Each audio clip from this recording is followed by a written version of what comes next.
वंदे मातरम विद्यार्थियों, स्वागत है आप सभी का एक बार फिर एनसीईआरटी स्मार्ट नेटवर्क के यूट्यूब प्लेटफॉर्म पर, जहां पर हम पढ़ रहे थे 12वीं कक्षा भौतिक विज्ञान का प्रथम चैप्टर विद्युत आवेश एवं क्षेत्र। विद्यार्थियों, इसमें हमने पढ़ लिया था विद्युत आवेश के बारे में, क्षेत्र के बारे में, और पिछली कक्षा में हमने अध्ययन किया था गाउस का नियम। विद्यार्थियों, ये जो गाउस का नियम है ये कहता है कि किसी बंद पृष्ठ, पहली बात तो कैसा पृष्ठ होना चाहिए, बंद पृष्ठ होना चाहिए, और किसी बंद पृष्ठ से संबंधित जो विद्युत फ्लक्स का मान होगा, विद्युत फ्लक्स का मतलब है कि उस पृष्ठ से गुजरने वाली विद्युत क्षेत्र रेखाओं की संख्या, तो उस बंद पृष्ठ से गुजरने वाला जो विद्युत फ्लक्स का मान होगा विद्यार्थियों, वो पूर्ण रूप से उस बंद पृष्ठ में उपस्थित आवेश पर निर्भर करता है। तो उस बंद पृष्ठ में उपस्थित आवेशों के बीजगणितीय योग का 1/एप्सिलॉन नॉट गुणा होता है। एप्सिलॉन नॉट यहाँ पर निर्वात में विद्युतशीलता होती है विद्यार्थी। और समेशन ऑफ आवेश का मतलब होता है कि जितने भी उस बंद पृष्ठ में आवेश है उन सब का बीजगणितीय योग। तो ये गाउस का नियम हमने पिछली कक्षा में पढ़ लिया था। आज विद्यार्थियों हमें इस गाउस के जो 3 अनुप्रयोग है उनमें से पहला अनुप्रयोग पढ़ना है, बहुत ज्यादा इंपॉर्टेंट है। देखिए, थ्योरी हम यहाँ पर कम पुट कर रहे हैं, तो अगर आपको इसके हैंड रिटन नोट्स चाहिए तो आप हमारे इस वीडियो के डिस्क्रिप्शन में जाके टेलीग्राम चैनल की जो लिंक दे रखी है उसको आप ज्वाइन कर लीजिएगा, वहां पर आपको कंप्लीट हैंड रिटन नोट्स मिल जाएंगे विद्यार्थी। तो आज की कक्षा हम शुरू करते हैं आज के अपने पहले अनुप्रयोग से। चलिए विद्यार्थियों, जो अपना पहला अनुप्रयोग है गाउस के नियम का, जो प्रथम अनुप्रयोग है वो है अनंत रेखीय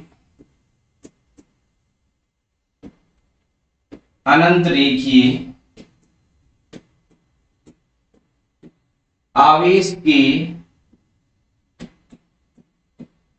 कारण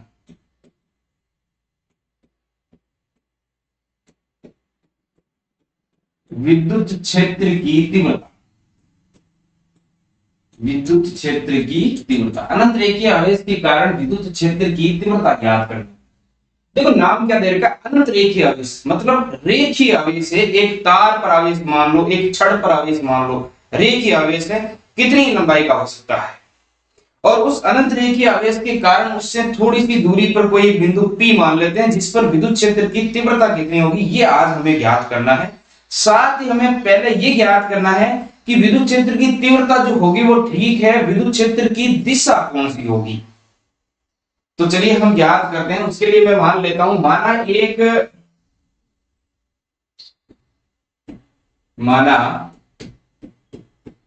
एक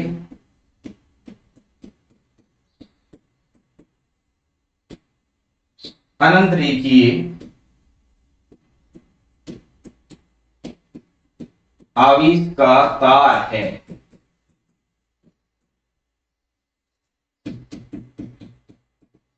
जिसके बिंदु O से R दूरी पर बिंदु P स्थित है, बिंदु P स्थित है, जिस पर बिंदु P स्थित है। देखिए, पहले तो हम ये बना लेते हैं, यहां पर ये हमने एक अनंत रेखीय तार ले लिया, ये तार आगे और भी जा रहा है, बढ़ रहा है, हमें उससे कोई मतलब नहीं है। और ये जो अनंत रेखीय तार है ये पूर्ण रूप से आवेशित है विद्यार्थियों, कैसा है, आवेशित है। और यहां मान लेते हैं बिंदु O है, इस बिंदु O से R दूरी पर हमने एक और बिंदु ले लिया है जिसका नाम हम P दे देते हैं। इस बिंदु P पर हमें इस अनंत रेखीय आवेशित तार के कारण विद्युत क्षेत्र की तीव्रता हमें ज्ञात करनी है। देखिए, हम इसमें और मान लेते हैं कि बिंदु O से, कहां से, बिंदु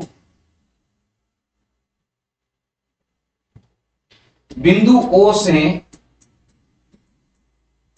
समान लंबाई L पर, समान लंबाई L पर ऊपर नीचे 2 अल्पांश, 2 अल्पांश, और ये अल्पांश भी कहते हैं समान लंबाई के, विद्यार्थियों ध्यान रखना, समान लंबाई के अल्पांश ए व बी है, ए व बी है, जिन पर समान आवेश, जब समान लंबाई के हैं, समान रूप से छड़ पर आवेश फैला हुआ है, तो ये जो अल्पांश हमने समान लंबाई के लिए, उन पर आवेश भी कैसा होगा, समान होगा, जिन पर समान आवेश dq है। ये हमने मान लिया कि समान आवेश है वो कितना है, dq है। और ये जो रेखा है, इस रेखा पर अनंत रेखा, जो ये रेखा लंबी दे रखी है, हमने छड़ दे रखी है, तार दे रखा है, इस पर जो रेखीय आवेश घनत्व है विद्यार्थियों, वो कितना होगा, लैम्डा होगा। वो हमने पढ़ लिया है पहले से। तो रेखीय आवेश घनत्व, रेखीय आवेश घनत्व, और रेखीय आवेश घनत्व कितना है, लैम्डा। रेखीय आवेश घनत्व कितना है, लैम्डा है। और ये हम गाउस के नियम से क्या लिख सकते हैं, इसको, जो रेखीय आवेश घनत्व है लैम्डा। देखिए पहले तो हम इस लैम्डा को लिख सकते हैं, लैम्डा बराबर समेशन ऑफ क्यू, यहां पर क्या आ जाएगा, समेशन ऑफ क्यू अपॉन में epsilon not, summation of Q upon में एप्सिलॉन नॉट। ये इसकी जगह लिख सकते हैं, सॉरी एप्सिलॉन नॉट नहीं, समेशन ऑफ क्यू, या फिर चलिए मैं इतना ही लिखता हूं। देखिए लैम्डा क्या होता है, आवेश अपॉन में लंबाई, आवेश अपॉन में लंबाई। तो यहां मैं लिखता हूं क्यू अपॉन में एल। देखिए यहां से आप क्यू बराबर क्या लिख सकते हो, लैम्डा एल। इसको आप समीकरण 1 दे दीजिए, ये आपके बाद में काम आने वाला है। ये जो क्यू है, इस क्यू को हम समेशन क्यू भी लिख सकते हैं, क्योंकि हम जब पूरे संपूर्ण रेखा की बात करेंगे तो सारा आवेश जुड़ जाएगा। फिलहाल हमने एक अल्पांश आवेश लिया है, एक ही आवेश माना है क्यू, तो उसके कारण हमने यहाँ पर लैम्डा एल लिख दिया। अब देखिए विद्यार्थियों, ये कह रहा है बिंदु O से समान दूरी पर, बिंदु O से समान दूरी पर, तो ये बिंदु O है यहां पर आपका, इससे समान दूरी पर, इधर इससे हमने मान लिया स्मॉल दूरी, जो समान दूरी है, यहां पर एक बिंदु है A। इस A से विद्युत क्षेत्र की तीव्रता इस बिंदु P पर होगी, और इतनी ही समान दूरी पर यहां पर स्मॉल l से, यहां मान ली हमने दूसरा बिंदु आपका B है, इस B से विद्युत क्षेत्र की तीव्रता इस पर होगी, कहां पर, बिंदु P पर। अब देखिए विद्यार्थियों, सबसे पहले तो ये जो बिंदु P है, इस बिंदु P पर इस A के कारण, ये A जो अल्पांश है वो dl अल्पांश है, और इस पर जो आवेश है विद्यार्थियों वो dq है। ये बिंदु जो अल्पांश है वो dl है, क्योंकि छोटा सा टुकड़ा लिया हमने l लंबाई वाले तार का, और इस पर जो आवेश है वो कितना हो जाएगा, dq हो जाएगा। तो इस पर जो विद्युत क्षेत्र की तीव्रता होगी वो इस दिशा में होगी, उसको मैं नाम दे देता हूं dE1। अल्पांश आवेश के कारण, ये अल्पांश आवेश लिया ना हमने यहाँ A पर, तो अल्पांश आवेश के कारण विद्युत क्षेत्र की तीव्रता भी क्या हो जाएगी, अल्पांश होगी, और उसकी दिशा कौन सी होगी, ये वाली। इसके कारण इधर ले लेता हूं मैं ये वाली, ये हो गई dE2, B बिंदु वाले अल्पांश के कारण बिंदु P पर विद्युत क्षेत्र की तीव्रता। यहां तो कोई समस्या नहीं होनी चाहिए। अब देखिए मुझे निकालनी है दिशा, क्या निकालनी है, दिशा। तो सबसे पहले तो मैं निकालता हूं विद्युत क्षेत्र की दिशा, विद्युत क्षेत्र की दिशा।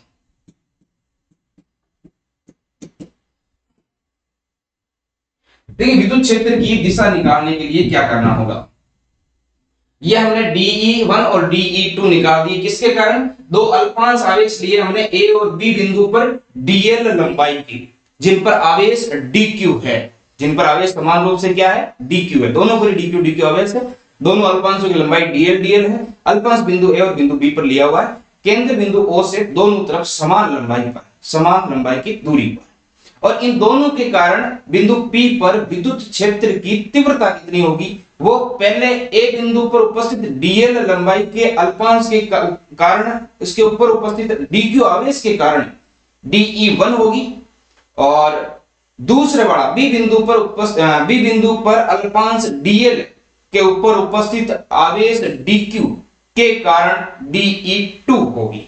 तो ये हमने dE1 और dE2 लिख दिया। अब हम यहां पर निकाल देते हैं। देखिए dE1 क्या होगा, तो dE1 वो हमने फॉर्मूला पढ़ रखा है पहले से, 1/4 पाई एप्सिलॉन नॉट। 1/4 पाई क्या होता है, एप्सिलॉन नॉट, और ये आवेश जो है आपका वो हो जाएगा Q की जगह dQ अपॉन में R। ये समीकरण 1 आ गई, समीकरण 2 आ गई, एक तो हमने पहले से ले रखी है, समीकरण 2 आ गई। और वैसे ही DE2 क्या होगा, देखो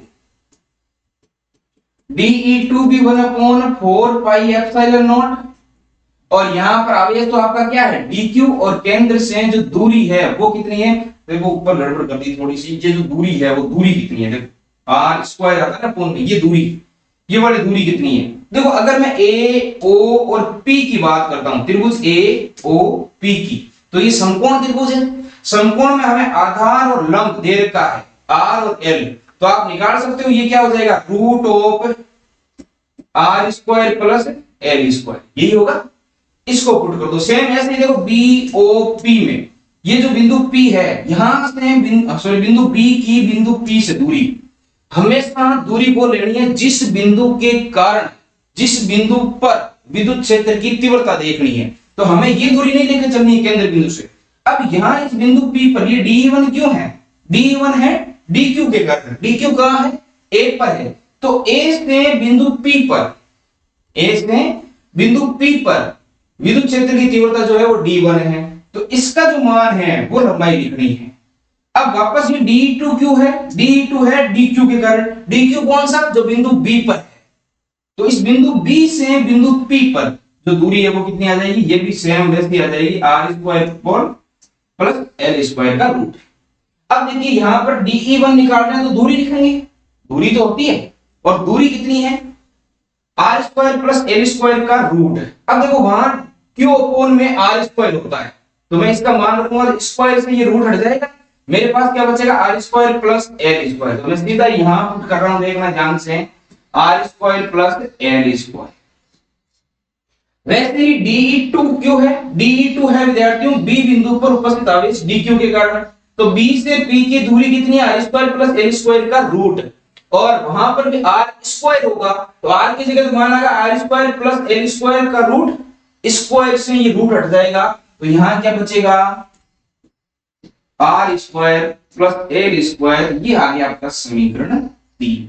अब इस समीकरण 2 और 3 से स्पष्ट है, देखो क्या स्पष्ट है, समीकरण 2 व 3 से स्पष्ट है, क्या है स्पष्ट, स्पष्ट यह है कि DE1 का परिमाण बराबर है DE2 का परिमाण। देखो ये बात यहां से क्लियर हो रही है कि नहीं हो रही है भाई, एक का जो मान है दो समीकरण में D1 का मान 1/4 pi epsilon not DQ upon R square plus L square, यहां पर भी 1/4 pi epsilon not DQ upon R square plus L square, दोनों समीकरण बराबर, इससे हम कह सकते हैं कि DE1 और DE2 दोनों ही कैसे हैं बराबर है। तो इससे हमें पता चलता है कि दोनों ही आवेशों के कारण बिंदु P पर विद्युत क्षेत्र की तीव्रता जो है वो समान परिमाण की है, परिमाण समान है, परंतु विद्यार्थियों यहां अपने को दिख रहा है कि दिशाएं दोनों की कैसी है अलग अलग। तो मैं इसको थोड़ा सा छोटा कर रहा हूं, डायग्राम दिमाग में रखना, अभी हम इस डायग्राम से और आगे सॉल्यूशन करने वाले हैं।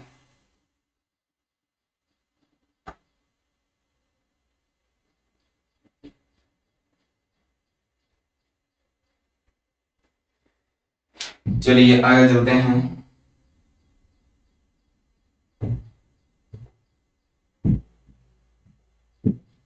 देखिए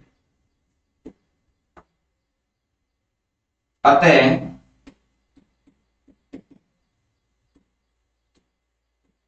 यह स्पष्ट है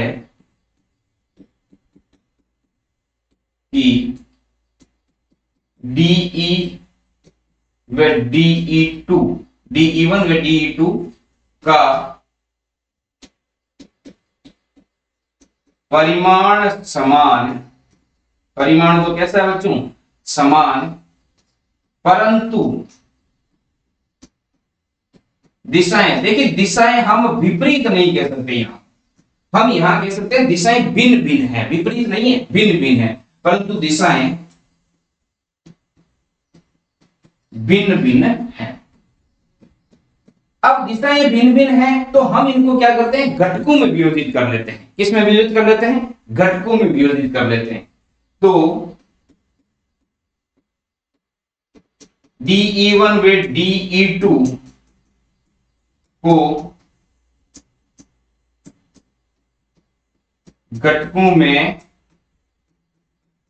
वियोजित करने पर, वियोजित करने पर देखिए घटकों में कैसे वियोजित करेंगे। चलिए मैं इस डायग्राम को इधर लेके आ रहा हूं आपके साइड में और इस पर हम थोड़ा सा बड़ा डायग्राम बना लेते हैं। इधर ले रुको रुको रुको रुको रुको रुको रुको, थोड़ी सी गड़बड़ हो गई, वापस ले रहा हूं इसको। थोड़ा सा कुछ छूट गया था, देखिए कुछ ज्यादा आ गया था, कुछ छूट गया था। ये अब पहले तो मैं इसका क्लोन बना लेता हूं और फिर मैं यहां से, ये क्लोन आ गया। कोई समस्या बड़ी बात है नहीं है।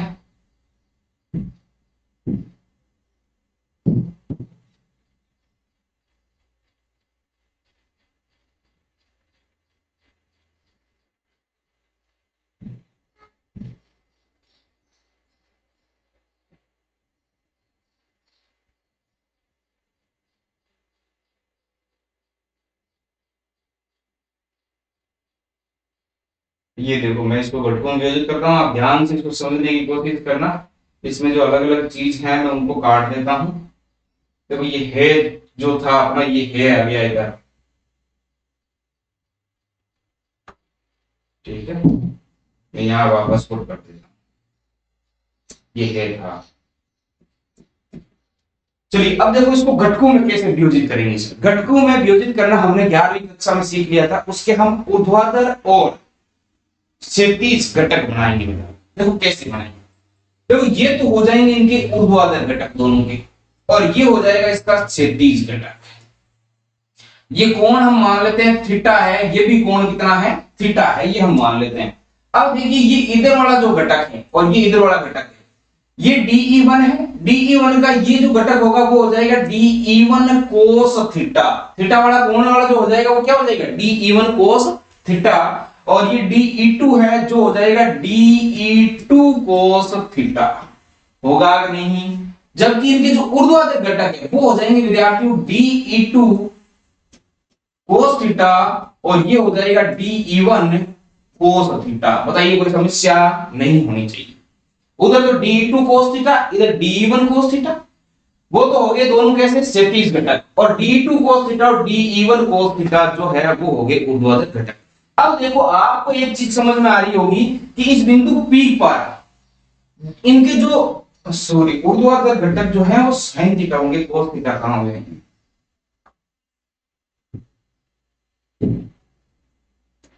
ये sin थीटा। अब देखिए आपको एक चीज समझ में आ रही होगी कि ये जो बिंदु P है इस पर DE2 sin थीटा विद्युत क्षेत्र इधर है, DE1 sin थीटा विद्युत क्षेत्र इधर है। हम जानते हैं DE1 और DE2 दोनों बराबर है।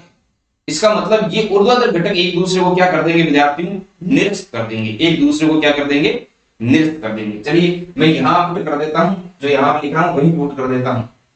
देखिए यहां पर क्या है,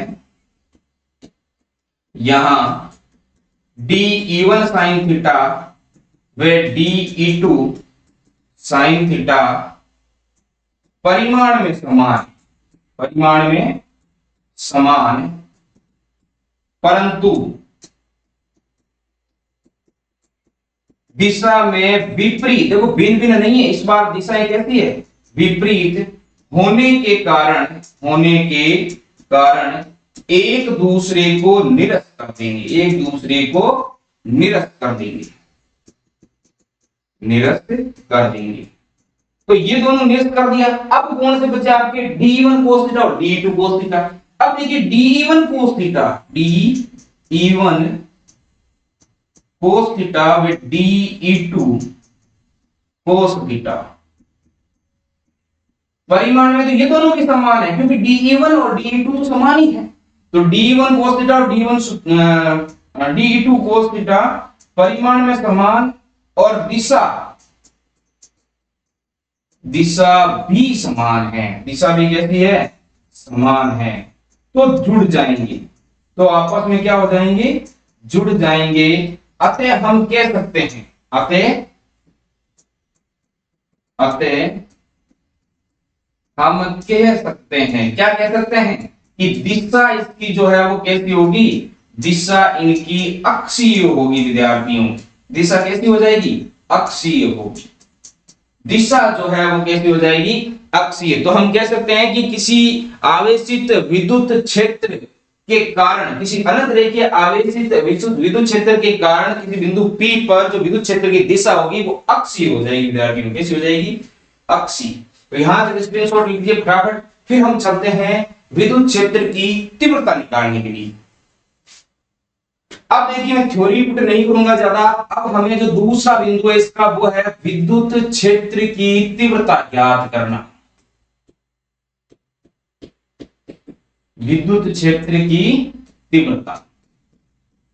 देखिए विद्युत क्षेत्र की तीव्रता हम कैसे ज्ञात करेंगे? हम मान लेते हैं ये जो हमारा अनंत रेखीय तार था ना, हम इसको अक्ष मान लेते हैं। क्या मान लेते हैं? अक्ष। और इसके चारों तरफ हम एक बेलनाकार गाउसीय पृष्ठ की कल्पना करते हैं। क्योंकि हमें अगर गाउस का नियम लगाना है तो गाउस का नियम लगाने के लिए हमें एक गाउसीय पृष्ठ की कल्पना करनी पड़ेगी। खुले वक्र पृष्ठ पर नहीं लगता है, बंद वक्र पृष्ठ की कल्पना करनी पड़ेगी। तो ये हमने जो बनाया है वो क्या है? गाउसीय पृष्ठ। इसको क्या कहेंगे? गाउसीय पृष्ठ कहेंगे विद्यार्थियों। ये आपका समावेशित चालक तार है जिसको हमने अक्ष मानकर एक गाउसीय पृष्ठ की कल्पना की है। इसको क्या मान रखा है? अक्ष मान रखा है, उस गाउसीय पृष्ठ की कल्पना की। अब देखिए इस पर जो हम ये जो मान रहे हैं यहाँ पर इस पर टोटल कितने पृष्ठ है? 3 पृष्ठ है। तो मैं इस ऊपर वाले पृष्ठ को S1 मान लेता हूँ। पेन से लिख देता हूँ, आपको दिख जाएंगे। इसको मैं मान लेता हूँ S1, इसको मैं मान लेता हूँ S2 और इस बीच वाला पृष्ठ है इसको मान लिया मैंने S। अब देखिए यहां पर हम क्षेत्रफल सदिश और विद्युत क्षेत्र की दिशाएं देखते हैं पहले। तो इस S1 पर देखो विद्युत क्षेत्र की दिशा किधर होगी? इधर। यहां तो होगी आपकी विद्युत क्षेत्र की दिशा। मैं इसको लिख देता हूं विद्युत क्षेत्र की दिशा को E। ये आपकी क्या हो जाएगी? विद्युत क्षेत्र की दिशा। और इसका जो क्षेत्रफल सदिश है विद्यार्थी, मैंने आपको बताया था कि क्षेत्रफल सदिश हमेशा ही क्षेत्रफल के लंबवत होता है।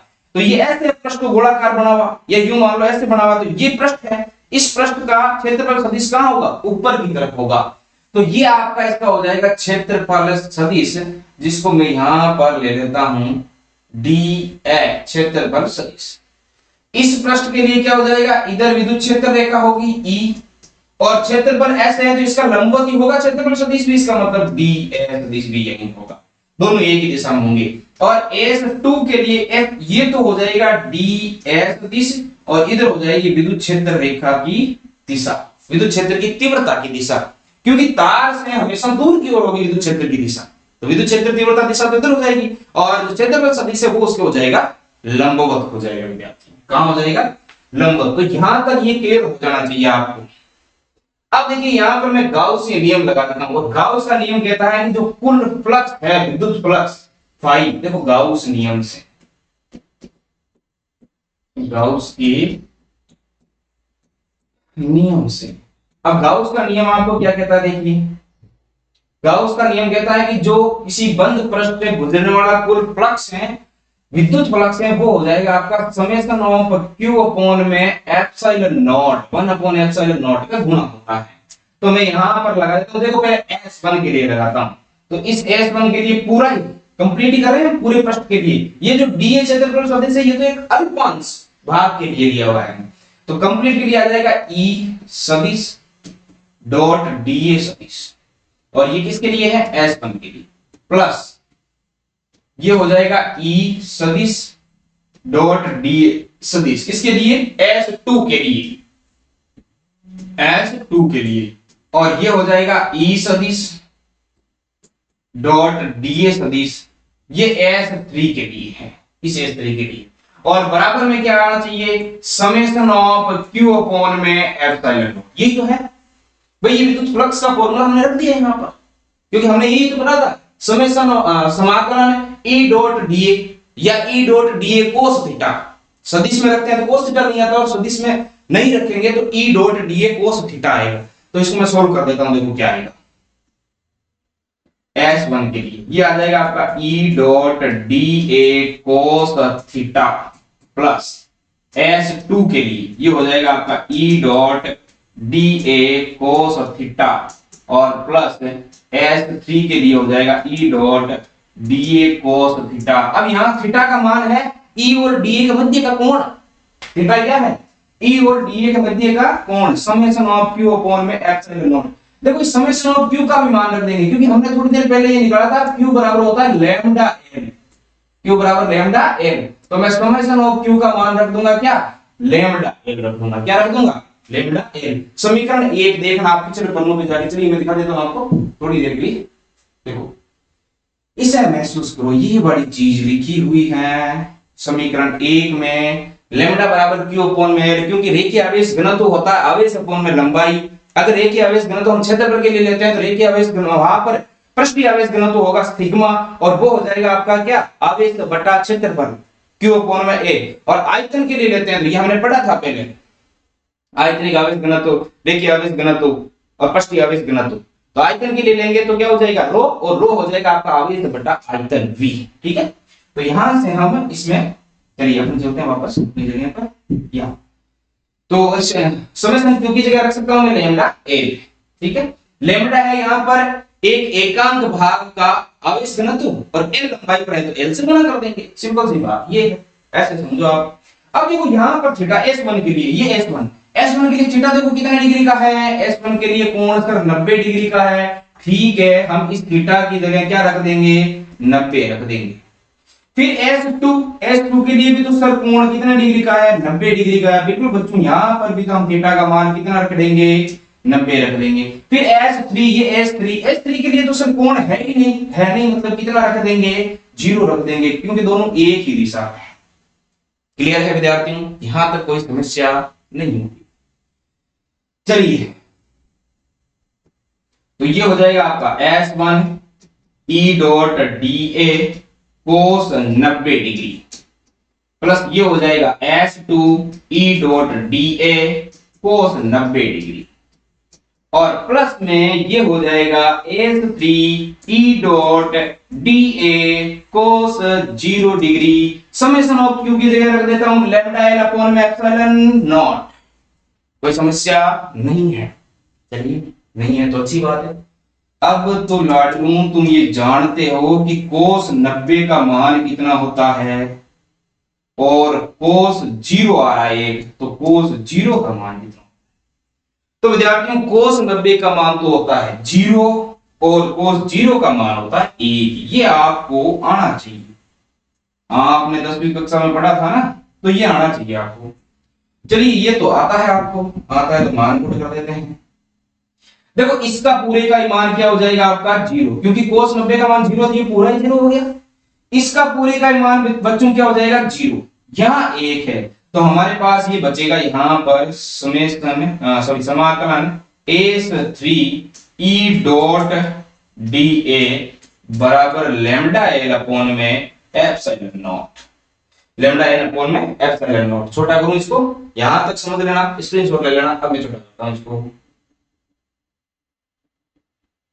चलिए इतनी जगह बहुत है, अब तब तक अपना हो जाएगा सब।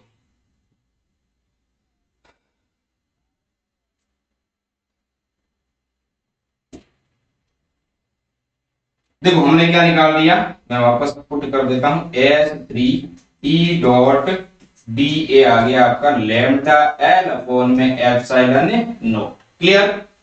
देखो DA, E तो विद्युत क्षेत्र की तीव्रता है, इसका समाकलन नहीं है तो फिक्स है, DA में बदलाव आएगा। क्यों? क्योंकि पहले हमने अल्पांश क्षेत्रफल लिया, अब हम संपूर्ण क्षेत्रफल ले रहे हैं, तो संपूर्ण क्षेत्रफल के लिए हम उसका समाकलन करेंगे। और विद्यार्थियों ये वो जो आपका बेलन है, इस बेलन का पृष्ठीय समाकलन जो हो जाएगा वो हो जाएगा 2 पाई r। देखो 2 पाई r तो इसकी क्या परिधि, और कहां तक फैली हुई है, l लंबाई तक, क्योंकि ये जो टोटल लंबाई है इसकी, ये लंबाई हमने क्या ले रखी है, l ले रखी है, तो परिधि कहां तक, l लंबाई, तो 2 पाई r l हो जाएगा। तो इसको पुट कर दूं यहां पर,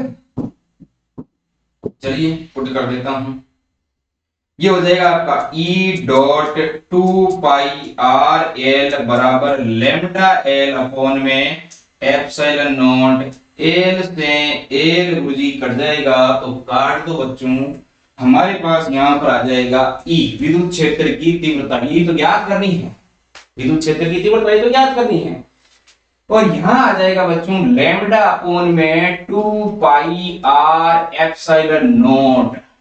तो 2 पाई आर ये वाला इसको उठा के यहां भेज दिया तो 2 पाई आर एप्सिलॉन नॉट होगा।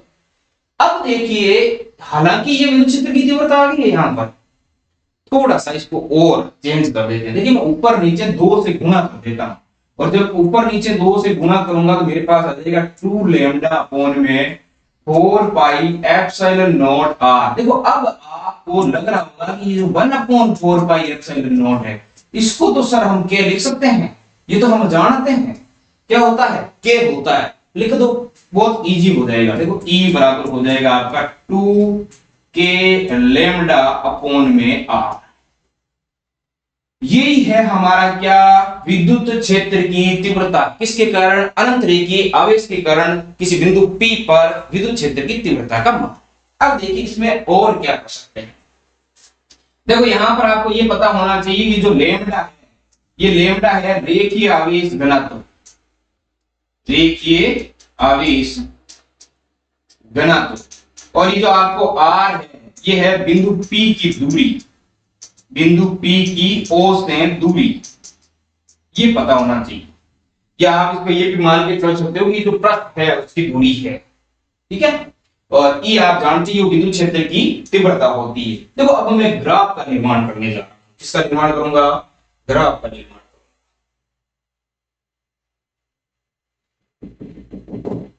देखो यहां से हमें ये पता चल रहा है, क्या चल रहा है, ये चल रहा है ये वाला, ये चल रहा है कि E जो है वो समानुपाती है किसके, लेम्डा के। विद्यार्थी देखो 2 और K, 2 तो वैसे ही कांस्टेंट है, K को भी हम जानते हैं कि समानुपातिक स्थिरांक है।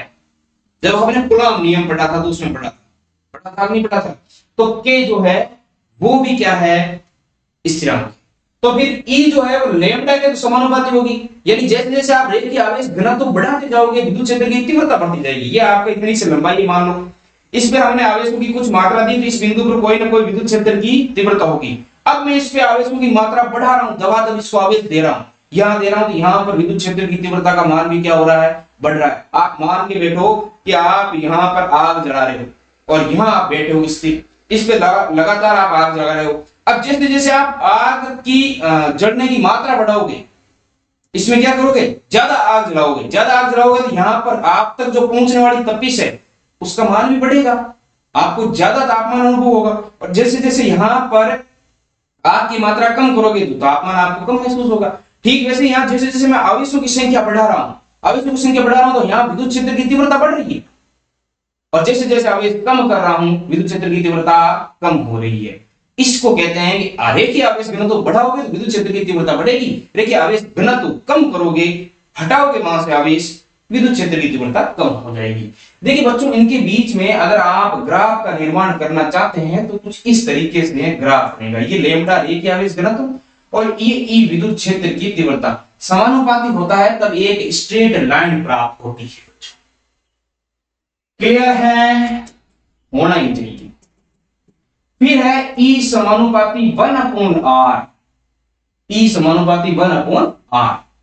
1/r का मतलब है कि ये आपका है अनंत रेखीय आवेशिकता, यहां मैंने बिंदु ले रखा, यहां कोई ना कोई उसके ऊपर विद्युत क्षेत्र की तीव्रता होगी। अब मैंने r बढ़ा दी, ये देखो यहां ले लिया, बताओ यहां विद्युत क्षेत्र की तीव्रता कम होगी ज्यादा, कम हो जाएगी सर, क्यों, क्योंकि दूरी बढ़ रही है। बिल्कुल वही बात है, मान लो मैंने यहां आग जला रखी है, मैं यहां बैठा हूं, मेरे पास तपिश ज्यादा है, मैं दूर चला जाता हूं तपिश कम हो जाएगी, क्यों, क्योंकि दूरी बढ़ा दी है सर। ठीक वही प्रयोग यहां पर है, दूरी बढ़ा दोगे तो विद्युत क्षेत्र की तीव्रता कम हो जाएगी, दूरी घटा दोगे तो विद्युत क्षेत्र की तीव्रता बढ़ जाएगी। विद्यार्थी तो इसका अगर आपसे ग्राफ का निर्माण करवाएं तो ग्राफ कुछ इस तरीके से होगा।